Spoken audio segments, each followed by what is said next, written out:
കഴിഞ്ഞ വർഷത്തെ കണക്കുകൾ പ്രകാരം യു.എയിൽ റോഡ് അപകടങ്ങളുടെ മരണങ്ങളിലുള്ള എണ്ണം വർദ്ധിച്ചു വരുന്നതായിട്ടാണ് റിപ്പോർട്ടുകൾ പുറത്തു വരുന്നത്. ഇതിന്റെ പ്രധാന കാരണം എന്ന് പറയുന്നത് റോഡ് ഉപയോക്താക്കളുടെ തെറ്റായ പെരുമാറ്റ രീതി തന്നെയാണ്. 2023-ൽ 352 മരണങ്ങളാണ് റോഡ് അപകടങ്ങളിലൂടെ നടന്നിട്ടുണ്ടായിരുന്നത്. 2021-നെ അപേക്ഷിച്ച് 8% വർധനവാണ് ഈ കാര്യത്തിൽ രേഖപ്പെടുത്തിയിട്ടുള്ളത്. ഇതിൻ്റെ ഏറ്റവും വലിയ പ്രത്യേകത എന്ന് പറയുന്നത് 98% അപകടങ്ങളിലും നല്ല കാലാവസ്ഥയിലും തെളിഞ്ഞ റോഡുകളിലുമാണ് സംഭവിക്കുന്നത്.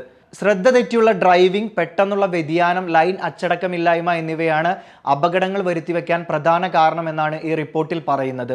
യുവ റോഡ് ഉപയോക്താക്കൾ 19-നും 29-നും ഇടയിൽ പ്രായമുള്ള ആളുകളാണ് കൂടുതലും അപകടങ്ങളിൽ പെടുന്നത്. 15% വലിയ അപകടങ്ങളിൽ പെടുന്നത് പുതിയ ഡ്രൈവിംഗ് ഹോൾഡേഴ്സ് ആണെന്നുമാണ് കണക്ക് സ്ഥിരീകരിക്കുന്നത്.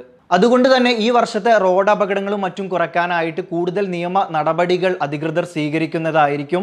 ഡ്രൈവ് ചെയ്യുന്ന ആളുകളോട് കൂടുതൽ ശ്രദ്ധ ചെലുത്താൻ തന്നെയാണ് അധികൃതർ സൂചിപ്പിക്കുന്നത്.